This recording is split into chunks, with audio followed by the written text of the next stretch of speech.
It doesn't matter to me either way. Hey everyone, it is the RCGroups Hangout. We went a little live. We were just debating on whether any of our live viewers would care. And then Jason said that we'll find out. And then I hit the button. So here we are live on the RCGroups podcast. We're joined by a special guest, John from EagleTree. What's happening, John? What's up, man? Not a whole lot. Glad to be here. Later in the podcast, we're going to, Matt will set to John's camera, and then we're going to talk about all the stuff we see in the background. Yeah, he's got a pretty good setup there. Better than mine. You know what it reminds me of? We can do this towards the end since it reminds me of Battlegrounds, PUBG. It looks like all the stuff you might want to find as you're playing that video game.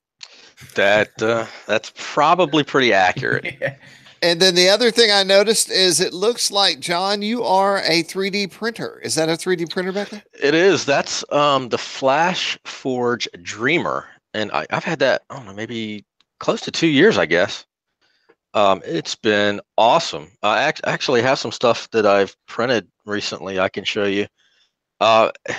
Yeah, I didn't get one that you had to test with and build. I wanted one that was more like an appliance. You plug it in, you would maybe make a few adjustments and go. And that's what it's been. It's really, it's like an appliance. Like I need a widget, I go and say, oh, let me go print it. And there's no, I may have to pick whatever filament I need or whatever, but it's been great. Let's think of this intro as a magazine. So we're going to talk about 3D printing, some of John's 3D prints, and then in the same vein, Jason Cole, I know, probably has this near his hand, has printed the 3D or the little Tiny Whoof Hovercraft. Tiny Whoof. There it is. So we're going to talk about that later in the podcast, so be sure to stay around for that. I also know that Jason went to the field today with the icon of the hobby, Mike Hines of Hobby Lobby, which no longer exists. And he and Mike Hines no longer exists. Yeah, Mike exists. The interesting news, if you don't know this, is I actually got on the phone with Mike and Horizon because Kim at Horizon used to, as you know, travel around the country with us. And I said, Kim, what if I got Mike Hines as a reviewer for you? And she goes, can you do that? And I said, heck yeah. And so Mike is actually doing 2 reviews for Horizon.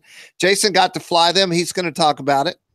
And then Matt, I know you're covered in 98 feet of snow over there.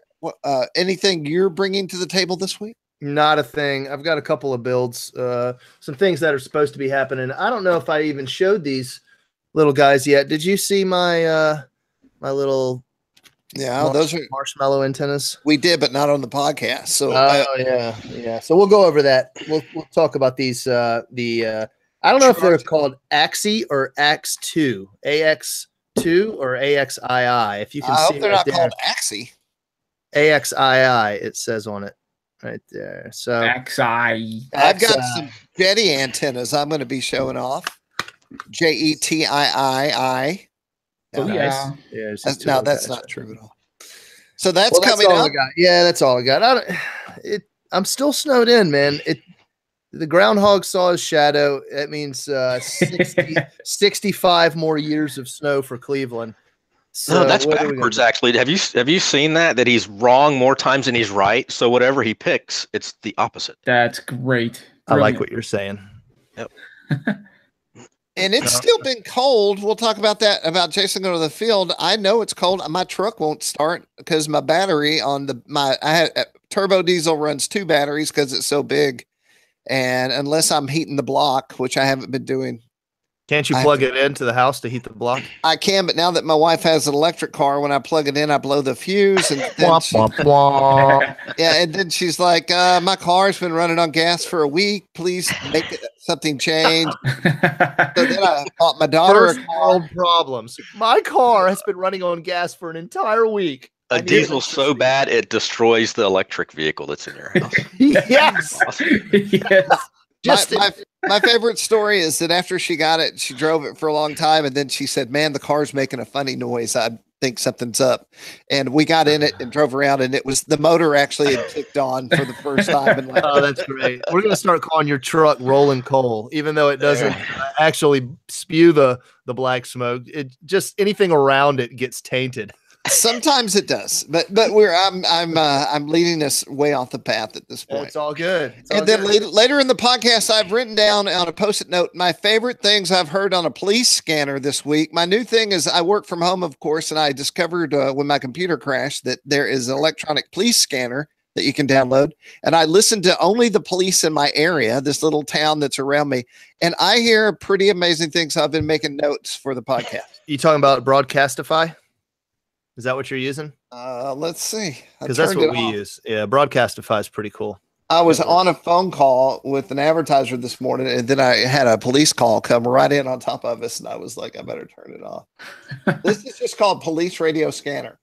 All right, I'm going to have to download that one. I use one similar, but it's for ATC. So if I'm out somewhere doing some flying and want to pay attention to anything in the area, you can hear live ATC stuff. It's pretty cool. That's cool. Well, I have to say, I've actually heard a fair bit about my neighbors, which you just wouldn't expect, you know? Yeah. Speaking of ATC, I don't have the faceplate, but this is a quad band ham radio. It actually has a faceplate here.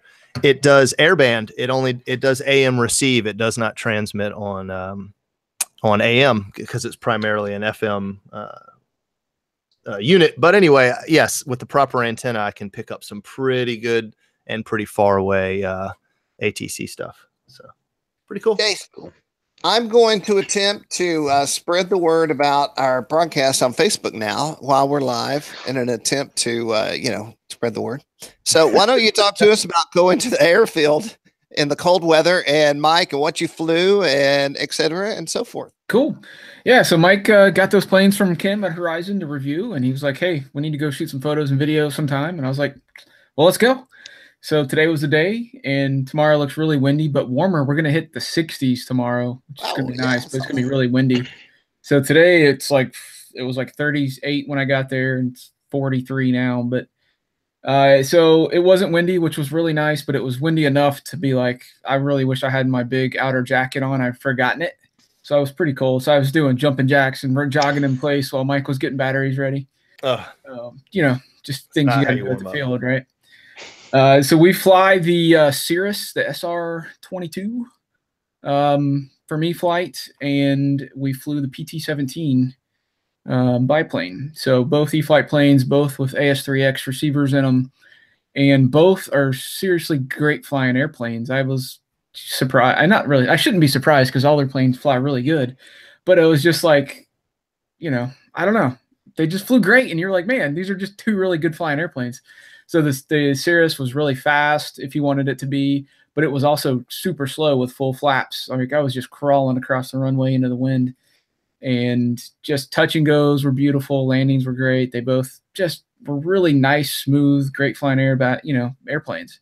Could do inverted flight, point rolls, barrel rolls, just have a good time with them. So both really good looking, really good flying airplanes. And, I haven't built them or do anything, so I don't know if there's any negatives associated with any of that. But from the pilot perspective of just flying them, 2 thumbs up. Really, really, really nice airplanes. Now I heard that the from experience, the older Stearman did not balance well, and it had a tip stall problem. Did you see that? Mike mentioned something about that, and so what some people were doing. He had this thing that he saw from the threads on RCGroups where somebody had made like a block of foam, and then the batteries kind of mounts on top of that, almost like a tray. And it allows it's kind of hard to describe, but the way the fuselage is, there's this recessed battery area where the Velcro is. And then there's the motor mount, and there's a hole.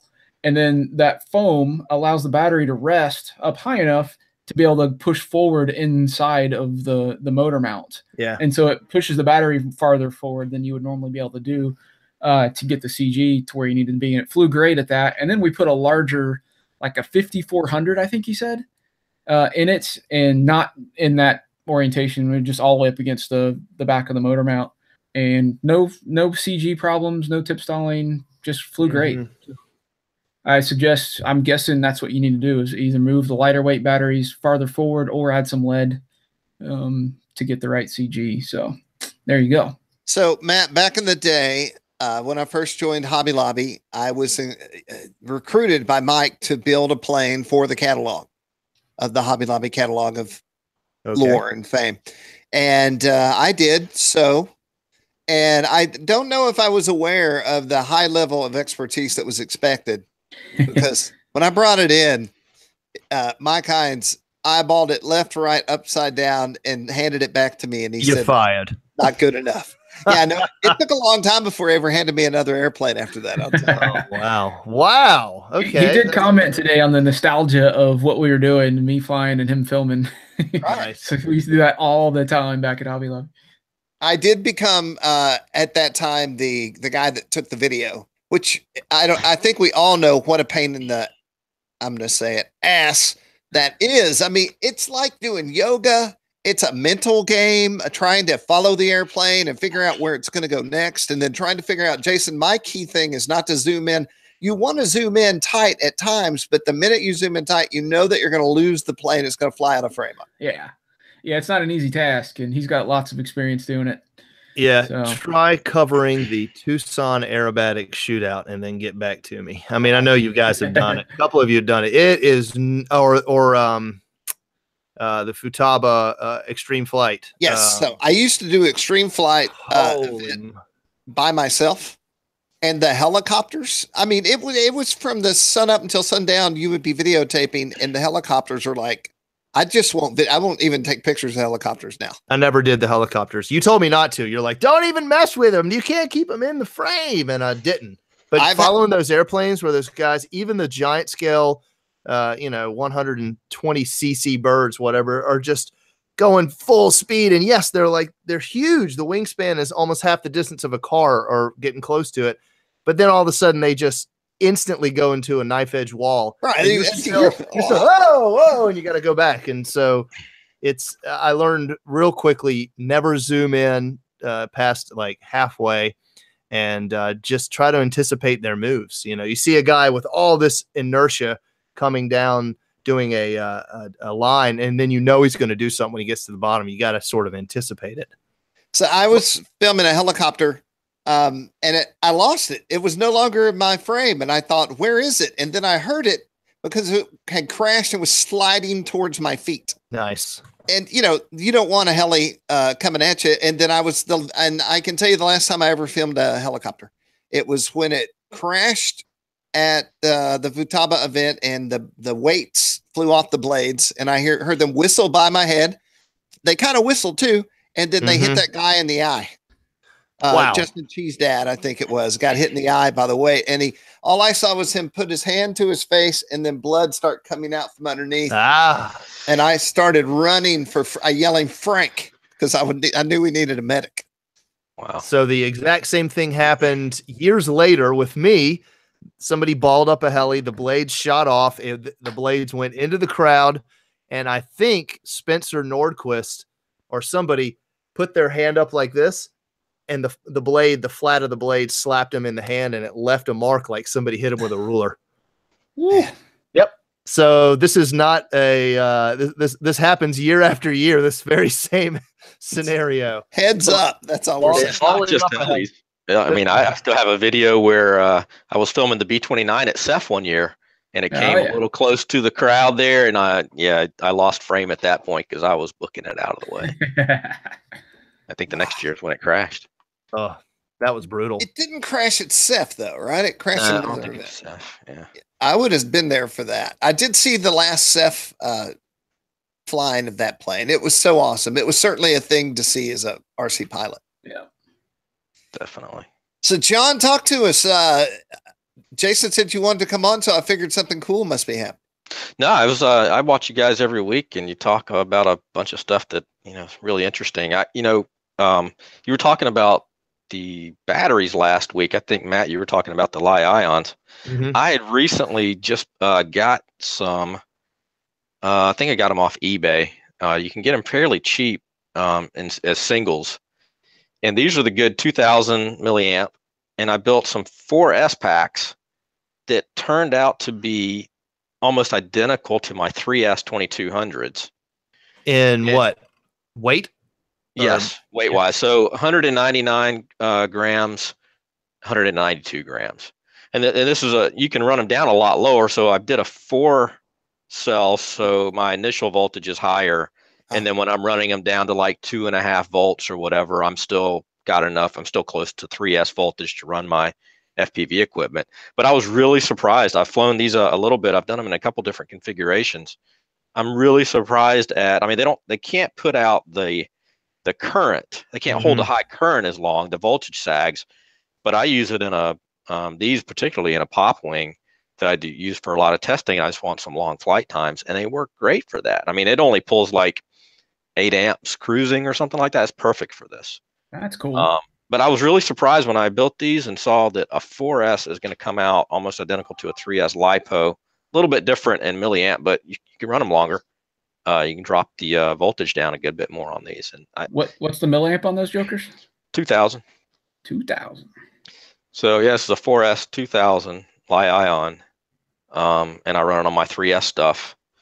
It works great. I did go in and change the ESC to not LiPo, so it doesn't cut off when it gets down lower.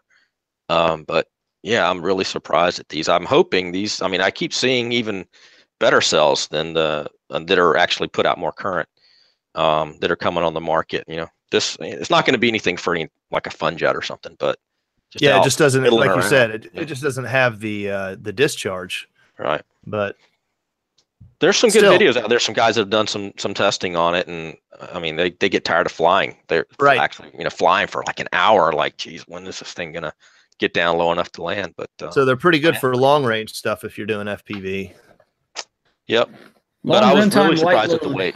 Yep. I thought that was really cool. Awesome.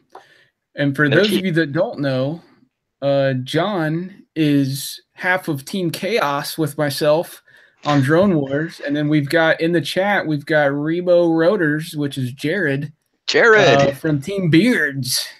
Beard 5, Jared. Beard 5. Yeah, no kidding.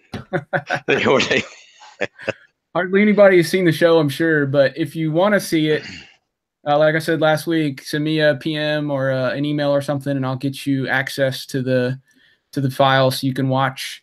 There's another episode tonight, which is the search and rescue. Oh, it's gonna be my favorite. I can't wait to watch this. And then next week is Drone Ball, which is going to be hilarious.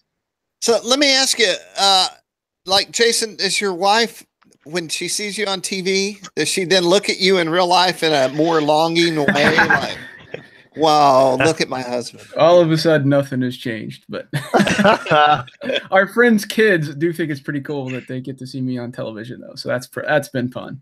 You're like a reality star now. Not exactly, but yeah, it was a great experience. Yeah, it was a lot of fun. So yeah, I can't wait to watch tonight because it was just so exhilarating, and I'm curious to see how they edit it, because we haven't seen anything other than what we know we did. We didn't see any of the other competitors do their challenges for the most part. So it's really fun to just watch and see what all happens that we weren't aware of. And how it's all cut together. So it's interesting. We need to, we were talking about doing some commentary on it and saying, okay, some behind the scenes as the show is going on. And I've got some clips we could share, but I don't want to do it till the series is done. You could start your own YouTube channel that is basically based on that. Yeah, Drone Wars behind the scenes. Yeah, they'll be like a real story. So I had two ideas today. One's an old idea. One's a new idea for Joe Nall. By the way, everyone, we did book our hotel rooms for Toledo. Very exciting. Nice. It took us a little while. I'll tell you what, we had a couple of issues, but one issue is the dang park in. One minute they have rooms, the next 30 seconds they don't have rooms, and for a week they don't have rooms, and for a week they do. And I didn't even, when I booked them, I called them. I said, "Am I really booking rooms here?" And they're like, "We have rooms. You should buy them today." So if you want to stay at the park in, do that. But here's the idea. So Joe Nall, we did the elevator interview where we got in the elevator, interviewed people going up and down, much to their bemusement. Not at Joe Nall. No, it's Toledo. So an idea I had at Joe Nall that we never did that I really feel strongly about this year is I want to hang out around the bathrooms. This has been an idea of yours for as long as I've known you. You have wanted to do this really random idea where you stand next to the bathroom and be like, "Hey, what happened in there?" We did that at Toledo. But what I want to do at Joe Nall is I want us to watch somebody go in. Hopefully nothing amazing goes on in there, like, anything takes too long. But then when they come out, I want a whole pile of us just cheering madly as if they've done something awesome. And then we're like, you won. And then they're like, what? And it's all, we videotape it and then we hand them a t-shirt and then we leave. And then we do it again. Like you won the Joe Nall crappy contest or something like that, right? They win a t-shirt. Right. Talk about embarrassing. I don't know. The bathroom. Yeah, that'd be great. The porta potty. That's go into a porta potty, an entourage of people with cameras and microphones assemble around you. You walk out unsuspecting, ready to get back to whatever it is you were doing before. You had to do a Billy on the Street style interview. That's my next idea. That's my next idea. Okay, so at lunch, I've been watching Billy on the Street. If you haven't seen it, Google Billy on the Street. I laugh almost every time. I'm going to call it Jim T on the Strip, and I'm gonna have pre-made questions, and then I've been practicing on my daughter, who I actually have got her backing away from me as I interview her. So I've She's really that embarrassed, that uncomfortable. Yeah. Well, Tabo or Jetty? No, JR. Oh, wrong. No. Change it to Jimmy on the Street. No Jim T, just Jimmy. We have to run. I want to run, or then I want people to be startled. I want to ask them the inappropriate RC question, and then scream and keep going. Maybe on the main line while they're flying. The main line. Yeah, this is quality stuff. Yeah, so this is going to be a lot of work. Yes. Well, we don't have to do it because we're talking about it now. But if we do it, then it'll be twice as good. Well, I've already scheduled to be sick again for Joe Nall. Dude. Yeah. You're the hardest working. We'll see how that goes. Jason Cole. Luckily, we had an RV that year, and Jason got to work in the RV with the air conditioner on. Well, you know what? I've actually got him right here. This is what saves my life at Joe Nall. Is that an 18650 battery that you chew on? Probably backwards for you guys, but it's a suppository. doTERRA On Guard beadlets, and these are what allowed me to function at Joe Nall. Beadlets. The little beadlets. Man, I'm taking your man card. Oils. One year, Matt Gunn had a stomach virus at Toledo. Oh, I had norovirus, the real deal. It was not exciting. Hey, you know what he said to me after the show? I can't believe you didn't catch it. I was like, oh, man. Thanks, man.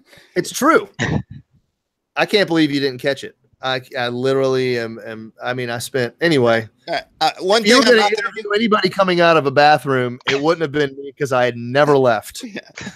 Well, one thing to make sure of, if we do the interview or the bathroom contest, just make sure we don't shake anyone's hand. Or we should congratulate rubber gloves and then shake hand and then on camera pull them up, rubber glove up. Ping.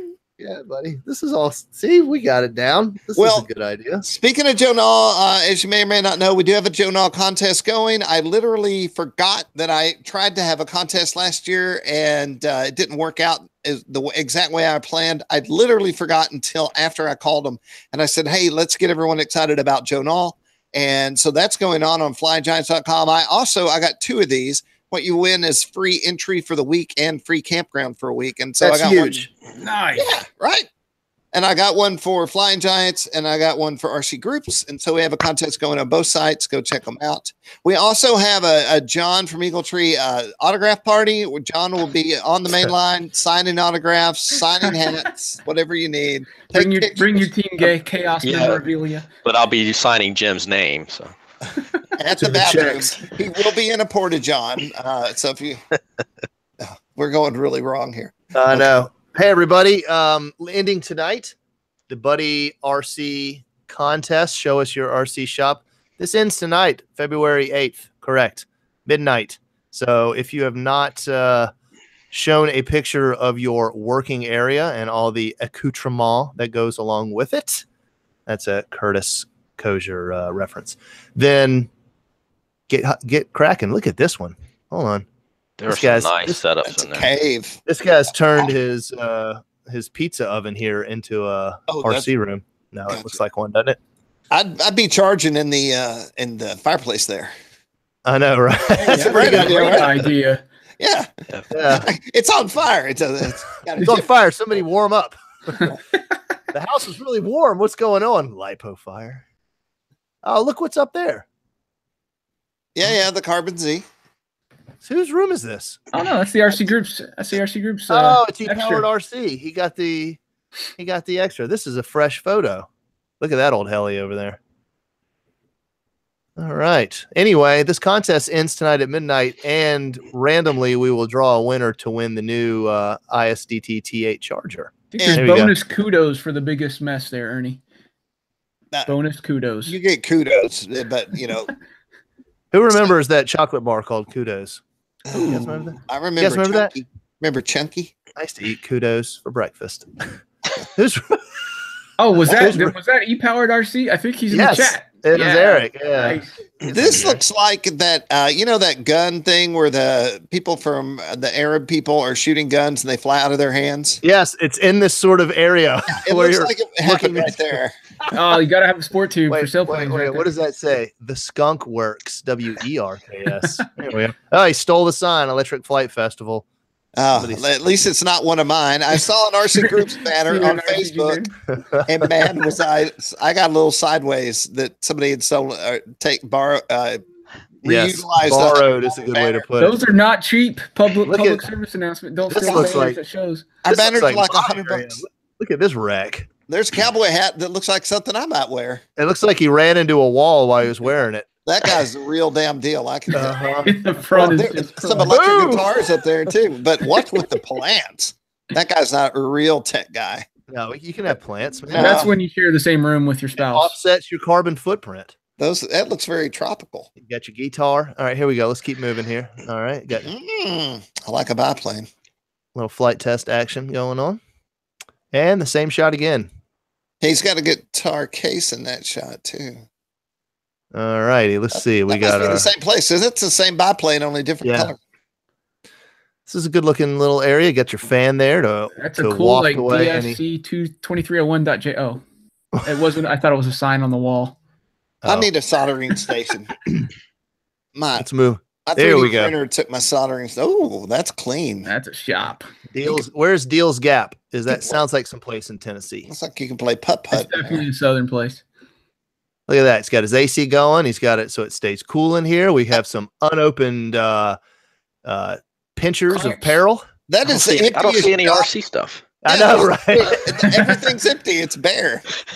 He must have gone out of business. This is a ready to move into RC shop. Yeah, this poor, really long lead is just like, I'm so lonely. Oh, long servo leads are like gold. Look at this one. He's got his wooden canoes up here. Ooh. Uh-oh, look at that gigantic. Stalking a bunch of nerds. I know. Look at this UAV controller here. He's got that same chair that other guy had. This chair is a couple years old, I think. Red and worn out. What else is going on in this room? Oh, look, sailboat. He's making a wooden sailboat on the end down there. It's nice. And all right, well, we got some really good entries. Wow. What is that? Holy moly. Is that a lathe over there or what? It's the world's largest drill press.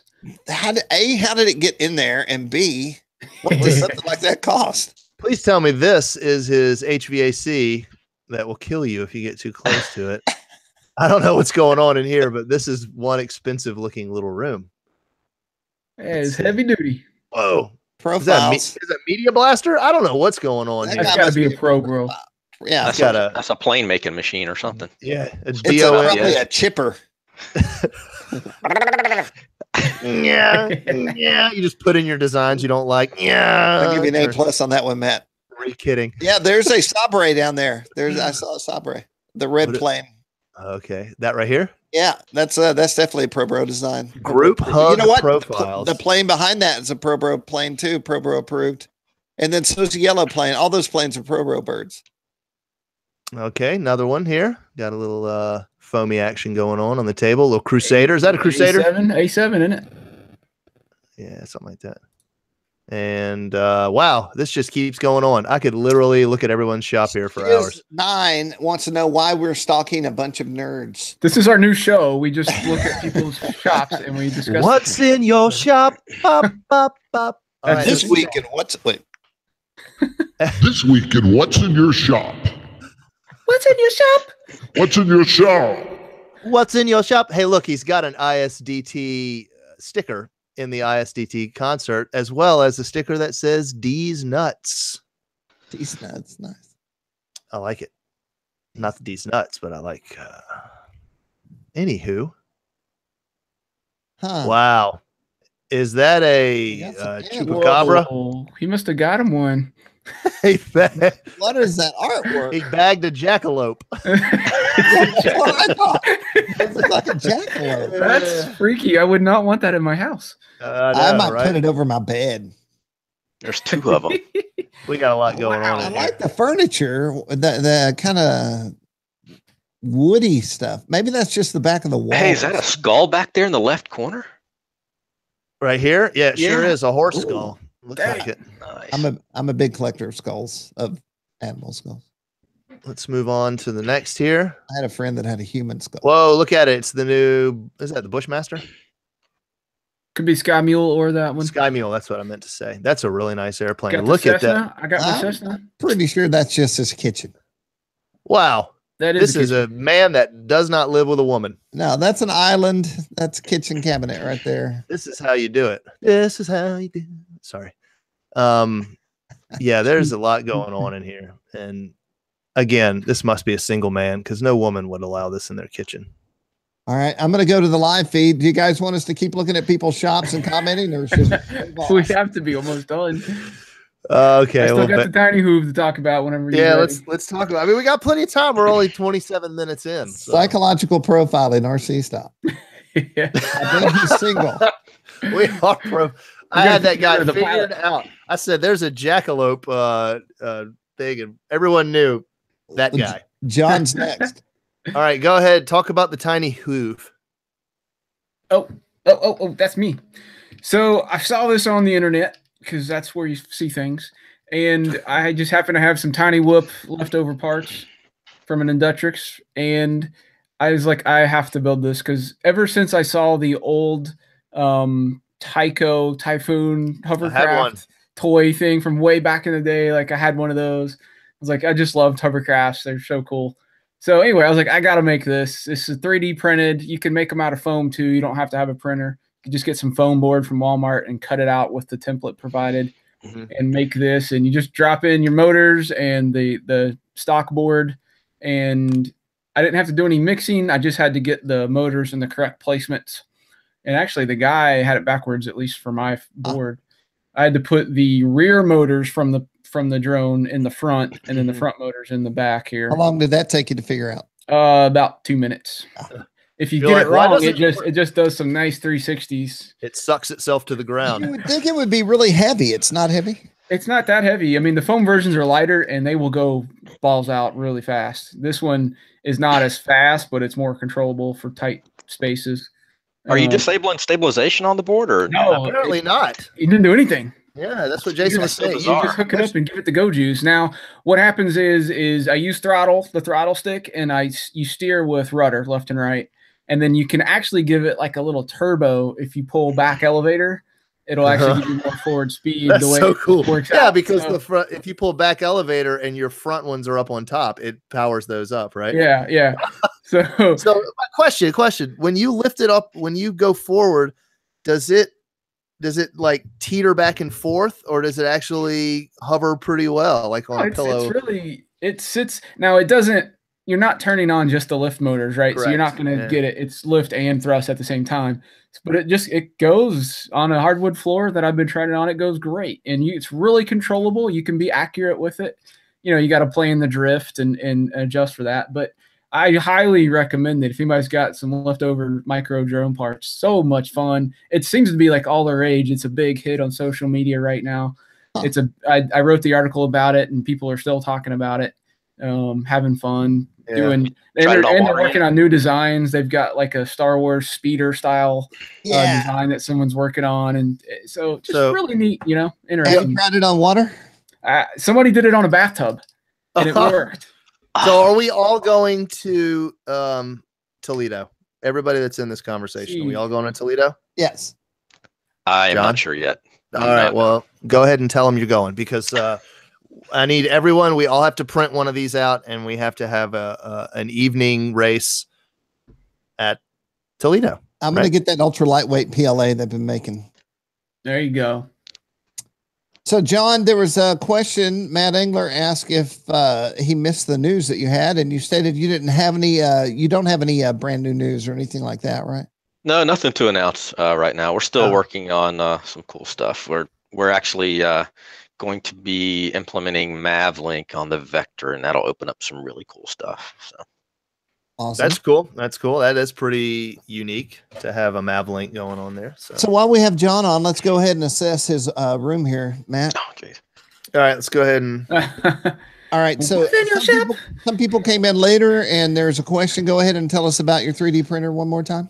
Yeah, FlashForge Dreamer works great. It's a utility device. It's not something you have to mess around with and adjust. And every time you want to use it, figure out some problem. It just works. Let me ask you a question. What's it cost not to fiddle around with my 3D printer all the time? What'd that thing cost? Well, I bought it. I've had it almost 2 years, I guess, and I think it was $1,100. Yeah, that sounds about right. Dual nozzle, heated bed. It's completely enclosed, which really helps with the temperature management. The only thing I did was added an extra set of lights, LED lights, to make it a little bit brighter. It's got some in there, but I made them a little bit brighter so I can see the print a little bit better. But yeah, other than that, never had a problem with it. So I'm seeing a lot of tactical gear. Are these tactical vests back here? Yes, that is in my prior life as in law enforcement and doing some overseas stuff. That's kind of the stuff I had left over. And so this is memory lane right here, right? That's not any current stuff you're using. No, but I still train and get out and stay frosty. So yeah, I get out and shoot a good bit and use some of that for sure. Well, we've now covered your entire room. What's in your shop? So speaking of printing stuff, wow! I printed this mount. This is like a Steadicam for a GoPro. Holy Moses, smell the roses. Look at this thing. It works great, actually. So microphone and light, and can view it on the Android device. But so where's the laser on? I'm printing it tonight. No, but so this is the Fiu Tech or whatever gimbal. Yep. And I mounted it on here, and I actually printed this orange piece. Is that the one we had in Croatia? Yeah. Nice. Yeah, I think I have that gimbal, but mine always jitters out. Have you ever had that problem? Mine worked well. Only if it's really off balance. And I actually, because of the extra stuff on here, I had to do some balancing tricks on it. But I've never had that problem. No. I see on episode 1 of Drone Wars. You're missing one thing. There's one major thing you're missing. Dead cat. Dead cat. I've got it, but I don't. I don't use it. It casts a shadow on the. Hold on. If you don't know what dead cat is, stand by. What is dead cat? Oh, stand by. Stand by for dead cat. My dog and my cat love it. Actually, the dead cat. Yeah, it looks like a hamster. They're like, yeah, what's this? It's mine. It must be looks like a tribble. We're not talking about the dead cat drone that the guy did a couple years ago. That's what I thought he was talking about to begin with, but yeah. No, we'll show what the dead cat is. I'm out of the loop. Yeah, I know. I thought you were like AV material, man. John, don't forget when you go to sell that gimbal to note it's was on the TV show and more valuable because of that. That's true.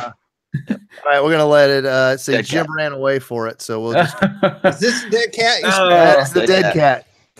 Yeah. Mine was on the back side of my samurai sword. Well, it's more like a dead hedgehog. A dead what? Hedgehog. It's a little small for a cat, but you get man, every microphone I've ever purchased, and usually purchased with my money for events like Joe Nall or Toledo, they never work. I know they always get in the way of the camera. So mine literally don't work. I bought a $100 Zoom thing, and it broke within hours, and then our wireless mics broke. I spent $200 on those things. It's called the Joe Nall Proving Grounds. If it can't survive a week outside in the heat and the dust and whatever it is we do at nighttime, then it's not meant to be used outside. So, Matt, I'm going to just go right to a very personal place with you. All right. Go ahead. Are you going to have an RV for Joe Nall? No, I'm not. No, not yet. So it's a known thing between us three guys here that I am trailer shopping. So I'm going to get a camper trailer, about a 22-footer or something like that. But it's just not time yet because it's too early. Could you get your wife on this live chat and let us talk? I cannot. She's at work. Come on, just call her. She won't mind. No, I can't. I'm not gonna put her there. I'm not doing that, guys. But so yes, if you had one now, you would drive it down. Oh yeah, in a heartbeat, man. I used to haul my 6x12 down and sleep in it, and you guys have seen, most of you, a lot of people have seen my mobile man cave RC hauler. I had hardwood floors in it. It was set up. It had stereo, coffee maker, TV, everything that you would need to be a little mobile RV camper, but it didn't have a bathroom. Last year we had a nice tent set up that we used for an office. Yeah, my little octagon tent it's called the Clam. You guys have seen those, right? No? All right. No. I'll show it to you. So I used to stay at all the shows in the Hell Wagon, which was a 27-foot toy hauler. But ultimately, it was getting so old. Every season, I would unthaw it, and things would be broken. And I just was like, I should get out of this thing. So I got rid of mine. Here's the Clam. This is basically what we use. It's like a pop-up tent, and it had rain walls and all sorts of stuff on it. So it was pretty cool, wasn't it? It was hot as heck inside. Yeah, it was. That mesh cuts the wind completely. So. Yeah. Well, that's it. I'll have portable AC next year. Yeah, how did that didn't really go anywhere last year? Well, we brought it. We didn't really have access to ice very easily. And we were so busy, there was really no time to just go deal with it and sit. Plus, I was sitting in the indoors in air conditioned anyway to do work. Speaking of which, there's going to be that new lobby for the pilots. So, I've talked to Joe Nall 3 times. I just had a bomber idea, Jim. Yeah. You know what we should do in the pilot lounge is somehow get some giant TVs and set up some FPV gear with HD transmitters and then broadcast the different flight lines to the pilot's lounge. There you go. In real time. Somebody will complain that our signals are somehow causing $40,000 jets to crash. Not like they did last year. It can't happen. I actually have at least one TV we could use, but I don't know that we could be in charge of that. No. How cool would that be, though, to go in the pilot's lounge and then be able to see the flight lines, from that spot? That would be amazing. That would be Is it down? It's down to the 3D line, isn't that where they're putting it? Yep. Pilot lounge. You could do webcast it. Yeah. You know what? There's not enough signal. We were talking about maybe having wireless down there, but if it's on the 3D line, there's no wireless. They're not going to have any wireless in that building. They don't even have AOL down there. When you get in that 3D hole, you run out of all. There's no signal. And it is a hole because it's down by the creek. It's low country, and it literally, you're probably 20 to 30 feet down in the holler, as they call it. Well, good Lord willing, and the creek don't rise, we'll be able to have some signal. Watch out there, old Boone, North Carolina boy. I'm just doing the best with what the good Lord gave me. Need to get a 4G repeater and put it up on a blimp out there or something. We did. Well, so I did get a 4G antenna, but I made a mistake of getting the one that is ground plane dependent. And we put it on top of the RV, and its fiberglass is all get out, and it didn't work. But then last year I put it on my truck, and it did work, and we got a really strong signal. And now we don't have the 4G card anymore. Yeah. So, and by the way, Matt, I was thinking about your 4G card and my 4G card. You have to have a phone number for those to work. And we can't just turn that on for like 3 days, I don't think. No, yeah. We would have to do it for 1 month. So you can get a signal. You can get a plan, and we would probably pay $50 or $60. Not if you get a plan. I don't think. No, we would just cancel it after 1 month because usually those plans are not annual. John, the other thing I have that has worked for years and still works, I bought a 5-watt Trucker CB amplifier for CB transmission and reception. And then I paid $150 for a special antenna for reception. And then I hooked those two things together, and I have adapters to fit wireless cards or whatever. And it would take you from a bar of you can't get a picture out to 4 bars of uploading videos. Wow. Speaking of CB antennas, can you guys see my gigantic CB antenna on my truck? Nice. Look at that thing. That is a 4-foot Firefly antenna. I'm picking up guys all over the place. There's my. Whoa, what? Huh? You're picking up guys all over. I'm picking up guys at truck stops. They call me a creeper sleeper. Hello. A sleeper creeper. That did not come out right. This Hornet NZ guy's giving us bandwidth problems. This guy. Yep. Hey, I got something RC related. Finally, we're getting into the nitty gritty of this entire show. Oh, Tech One. Now that you have to register again, the 250 grams is relevant again. Oh, so yeah. I built Seriously. another pop wing. Nice. I don't think anybody actually cares, but that's so cool. I do. I stay within the law. Yeah, right. Yeah, so 244 grams ready to fly with a Nice work. That microvector looks ready great. to go. It's amazing. So And much we're going to fun. be giving that away live in just 10 minutes, everyone. You know what? I like the way you carried the scheme over in your camera mount and prop and everything. That looks much better than the one that I made that was under 250 grams because I didn't at the time. There wasn't a microvector.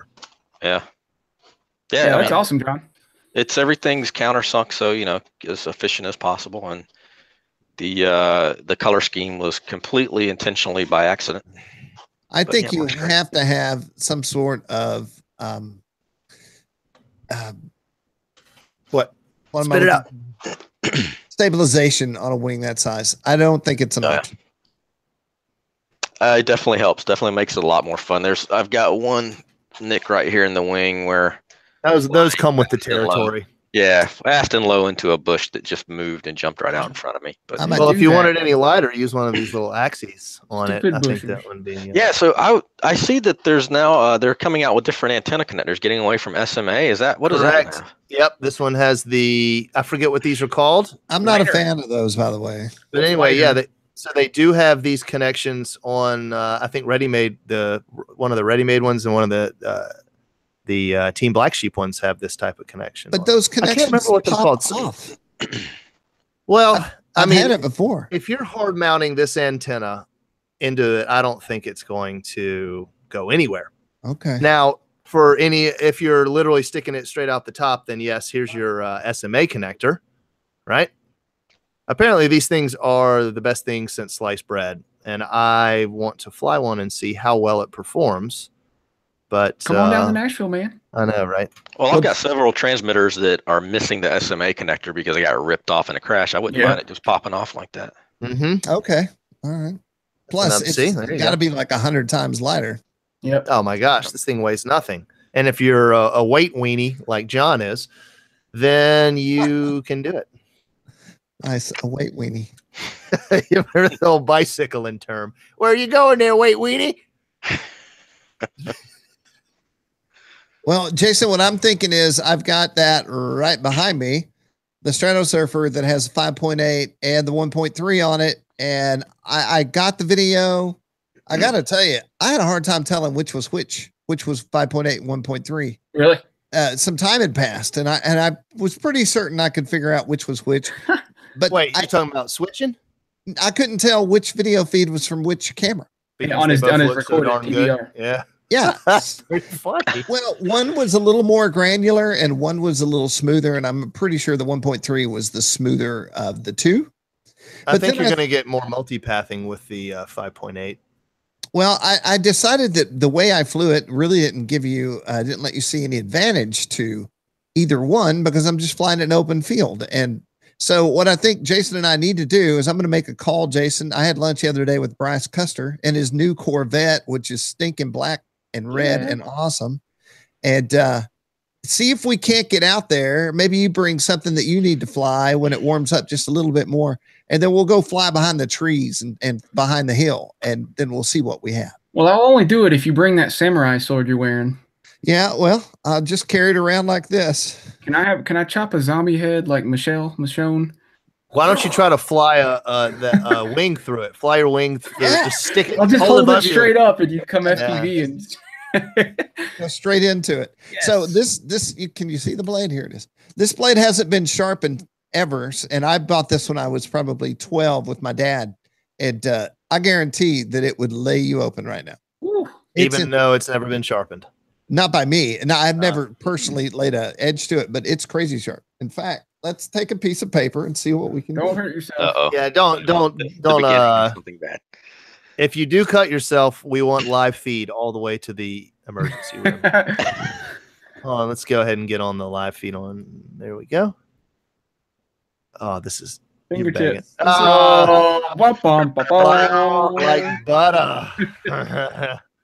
That's an I still wouldn't want to get hit by it though. yeah, it's crazy. The prison shank. I digress. That's cool though. Oh, but yeah, we'll totally go out there and fly and do that. I'm I don't know. My shop's, as you can see, my stuff's gone in the middle back here. I'm starting to pack everything up. We're 6 weeks out from moving, so things are going to get crazy here for me, equipment wise. But once I get settled and moved in, I'll be back to reviewing and ready to rock and fly. What kind of shop are you gonna have? What's your work area? Well, I've not decided yet. I've got a 18 by. His wife hasn't told him yet. 18 by 12 loft space, and then I've got another bedroom that's a little bit bigger than this. I picked the master bedroom myself. Yeah, right. I don't think the chair would go like the contest. Just pick the kitchen. That's what I said. It would be nice. Yep. So we're house hunting too, but there's just nothing on the market right now around here. It's, being the snow belt and all. But in a few months, we'll be looking, and I'll be darned if I'm not going to have a gigantic workspace. I got a pretty big space now.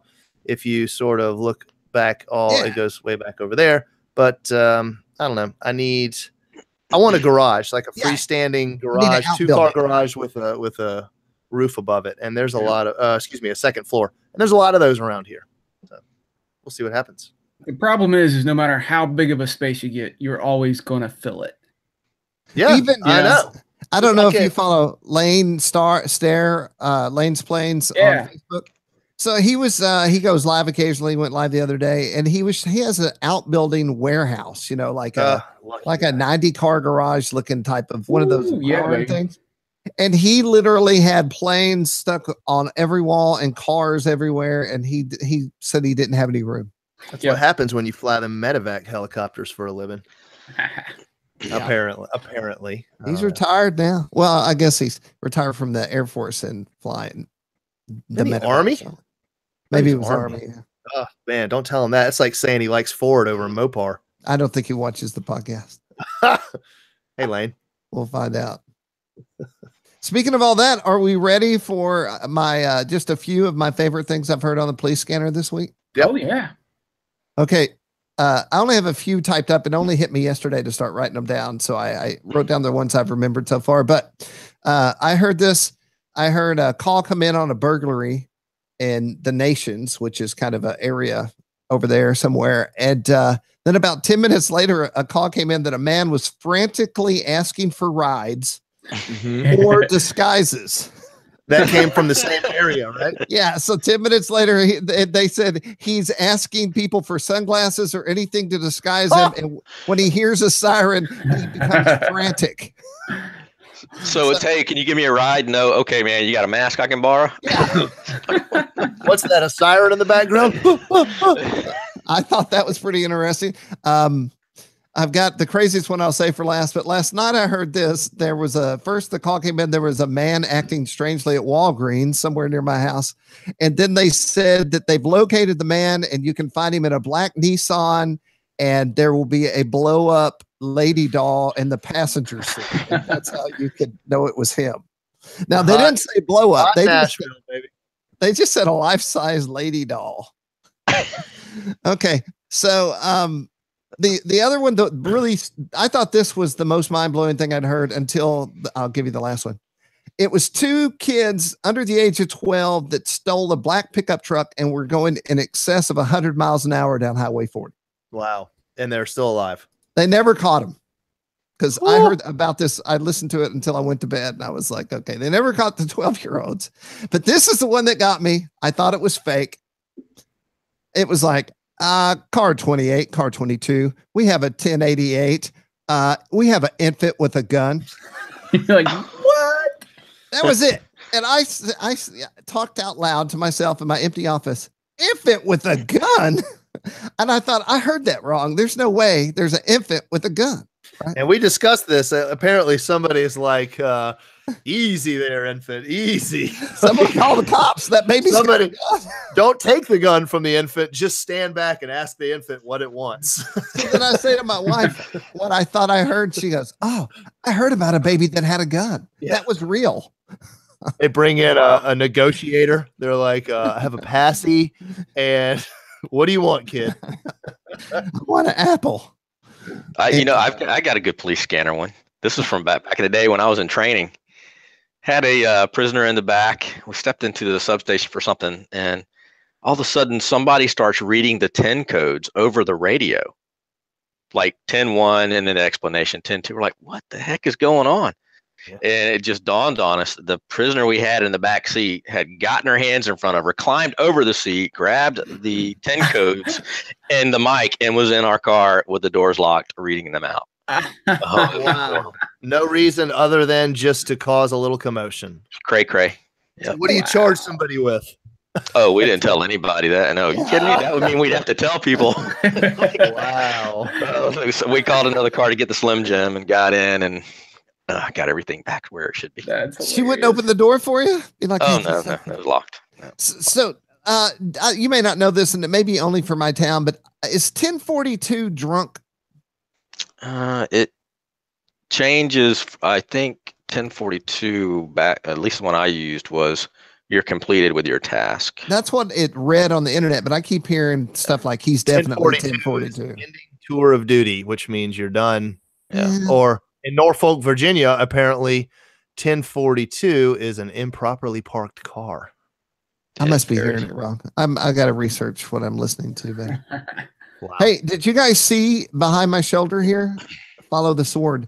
The little new photo area. I saw that. Let's go ahead and so that is the expert. Yeah, so that's the. There's 3 lights back there. Are they on the street? Jim D on the street. And that's actually my wife put that together for her ink drawings, but it's utilizing some things from our studio as well. So she's like, draw me like you draw your expert. Yes. I put things there as a suggestion for her to draw, and then I always find them off to the side. I'll be like, she should draw this. Looking good. Looks really nice. Yeah. Yep. All right. Well, one day winter will end, and we'll actually have more stuff to talk about. Hey, here's something to talk about. Oh, go ahead. Oh, so this is cool. So you the Solo, right? You can find these fairly cheap. I've got a couple. Cow, you actually have a Solo? I've got 2 full ones that fly great. But what's that thing powered on? Diesel? The parts, you can get the parts cheap. I bought this Solo frame, for like $50 and a Vector in it.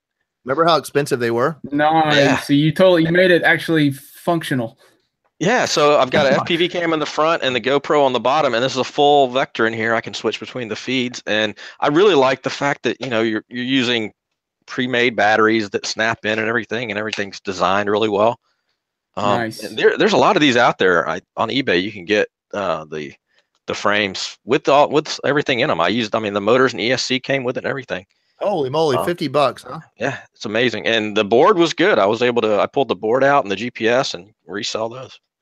But nice. Yeah, if you want a good frame to put something in to play around with, they're out there and they're cheap. The batteries are still cheap too. It looks like you put it on the ground. It looks like a dog. I don't know. A small animal. Yeah, I can kind of see that. Okay, never mind. Maybe it's just me. Shut up, you guys. I'm just. Well, I don't know, man. All my RC stuff. Yeah, it's obviously they don't make that 3DR anymore, do they? No, there's still a lot of new stock out there. Right. And same with GoPro. So the GoPro, they ceased production. They're done. Right? What? Oh, the Karma. The Karma. Oh, I thought you were talking about the camera. No. The GoPro Karma. That's that might be old news. That was the end of January or beginning of January they announced that. if they start blowing those out like they did the 3DRs, I'm going to pick a couple of those up just to have. I mean, golly. What was the initial problem with that? It had a battery connection problem where it would fail in the air and just fall and clunk somebody on the head. So all you'd have to do is find that and rewire it and make it. I think they took all stock back, and then they tried to relaunch, and it just didn't catch back on. The damage was already done. There were people that did not want to send them back. They were offering a free GoPro 5 if they would send it back and get a refund. Right, because they didn't want the liability of it flying. And I mean, literally, that is a really good offer. But yeah, people were like, I'm not sending this back. I just got it. And then all of a sudden it falls out of the sky. And then they go on RCGroups. It's got a built-in screen, right? And the gimbal is removable to use for handheld. I mean, and who wants a GoPro? Am I wrong? Yeah, GoPros are great cameras, you know. Are they? As I sit here and hold my GoPro RunCam copy. Right. They seem heavy and clunky, and it depends on. Nobody really uses them for professional aerial stuff. Very rarely, but yeah, they're good if you're like Shaun White holding a snowboard GoPro on a stick as you go and do a 580 whatever. Right. I tell you what I like. You know, you were talking about not being able to keep things in frame, and that's what I like about the Steadicam I made. I shoot it in 4K, and you know, you can do post in it and do stabilization. As long as you're still within the 4K resolution, you can crop it down to 2 or 1080. I like that part of it. Well, that's a good rig. Yeah, I mean, what's the latency between the with that camera and it's like a half a second or a little bit less? Yeah, well, it just depends. This one's not that great because this is an older phone, but if I use my newer tablet, it's pretty close. With this, it gets longer the longer you use it, but that's just because the device is old. But with a good device, it's not bad at all, and you can actually do a video out instead of using Wi-Fi. But I've got the antenna plug in there, so yeah, it's good enough for so basically, you're using a throttled iPhone up on there. Right. I do not own any iPhone, any Apple products. Jason just defriended you on Facebook. Sorry. You know, somebody's got to live below you. You know. Oh man! Don't ever argue with Jason about anything Apple related, man. He will matter of fact you till you run and tuck your tail. No, I jest about it. Everything's good. It all works. Yeah, that's not jesting. They mentioned the new iPhone when we were in Croatia, and you had it ordered in Croatia, waiting on you when you got home. Yeah. Your wife was sending you pictures of it through it. I had to hear that one more time.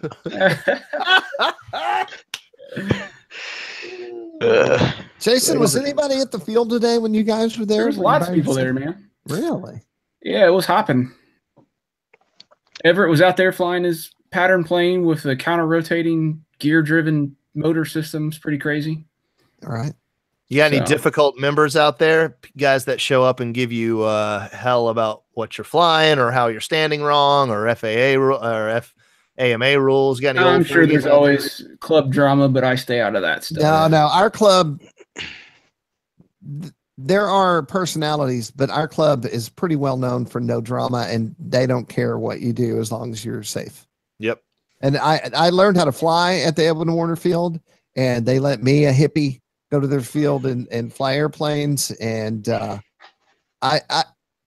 we've seen it all because of the web forum, and I was always blown away at how laid back our club is. Now, Jason almost got in a fist fight once, but that was a one-off. That was like 12 years ago or something. Was it a drone-related fist fight? No, drones weren't around back then. I'm sure it was 3D related. He was flying 3D probably in his face as he was trying to fly. Like buzzing his hair. Yeah, my local club is Cleveland. We have two clubs, actually, electric club and an electric gas club, both the same club, but different fields. That's what I'm trying to say, because the electric one is on top of a landfill, so you can't have any gas powered stuff because of the methane and the explosions that would happen. So, because a LiPo battery is not any risk at all to that. Right. Well, you know, when you're talking to government council, they don't know what the hell they think that the gas engine's hell and LiPo electric stuff is nice and safe. So anyway, I was flying there, and I was with the guy that was maidening his FPV setup, and he had just a little flying wing and every 5.8 and, you know, first timer Fat Shark goggles, and he was having some problems with it. I helped him tune it. And next thing you know, he's flying, he's doing hot laps, and he's doing really well. Well, there's this guy there that is notorious for being a stickler about rules. And I think he's about 97 years old or something like that. And I don't know, regardless of his age, he's a hard ass. And the guy was flying, and he would go up, and I swear he was probably at 200 feet. And he ran up and he was like, "You're going over 400 feet." And I'm like, "What are you talking about? How can you tell?" And Can't see anything. I said, "No, he's not going over 400 feet." And, "Yes, he is." And I'm like, "All right, that's it." So that was the last time I went there because of people like that. So I had somebody say something about it going too far over a piece of property we're not supposed to fly over. What was cool is I downloaded it afterwards from the vector and plotted it on Google and showed them. Yeah, no, actually, I could see when I was flying that I was not over that. And, from this perspective, it looked like it. But wow, now that's the type of guy that would just turn and walk away when he was wrong and not say you're right. One thing that happened at our field is that it went all electric one year, and I had a lot of 4-stroke motors, and I had a lot of 50-50 probably of airplanes. And a lot of people got upset that it went all electric and no gas. It was because of neighbors. But I got to say, it was kind of nice to go all the way one way or the other. I kind of enjoyed letting go of all my glow stuff. I understand people that like to do glow stuff, but especially when you're watching a video, somebody's posted of a maiden of a new jet, electric jet or whatever, and all you hear in the background are it's like, oh my gosh. There's always that one guy that's 380 feet in the air, wide open, doing circles. Yeah. And then he crashes it. How about this guy? How about the guy that shows up, puts his plane on the stand, and tunes that motor the whole day, never flies it, and then he leaves, 6 hours later? We had that in the model boat industry as well. They would guys would come to there was this one guy with a jet boat, but it was a homemade jet boat, and he had an open header nitro motor on it. And he would just for as long as you could imagine. And then he'd finally throw it in the water and he'd go, "Bleh," and it would die. And then he'd get out and he'd run it up. And I'm like, "Don't you want to run some water through that thing? You're going to overheat it." And he put it in the water and it would just die. And he would do that all day long. And then he'd leave. So yeah, same industry or different industry, same hobby, right? I was talking to Bryce. The first motor I ever had was a gift. It was a Torpedo 40. Okay. It was always enough to take off and get me to altitude, and it always dead sticked.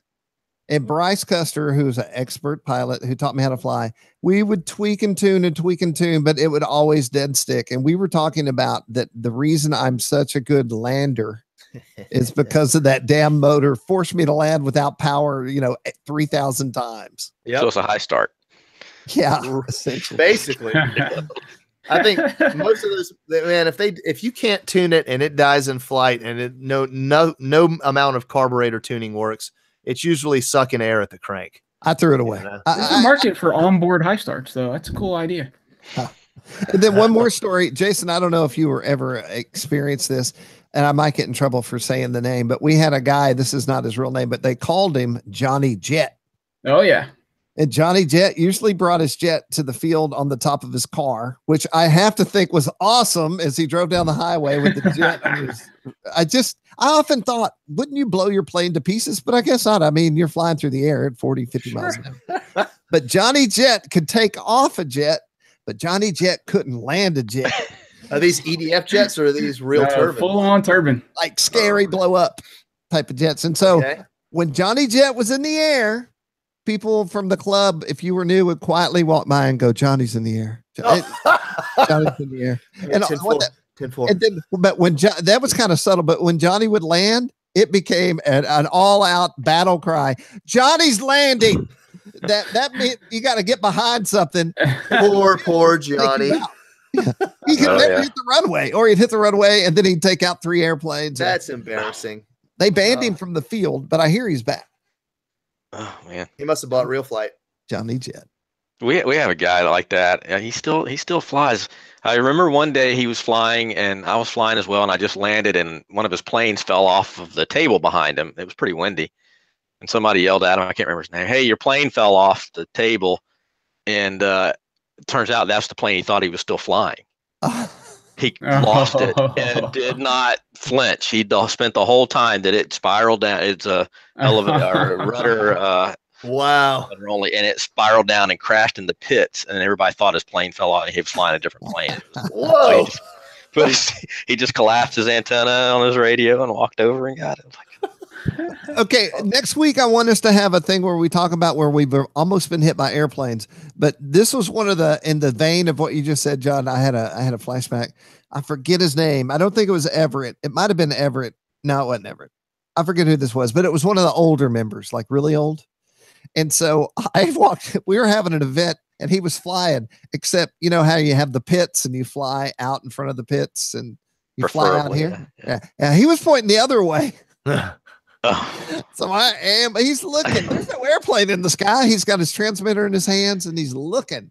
And I walk up to him and I have my arms crossed and I said, "Hey, John, what's going on?" And he goes, "Do you see my airplane?"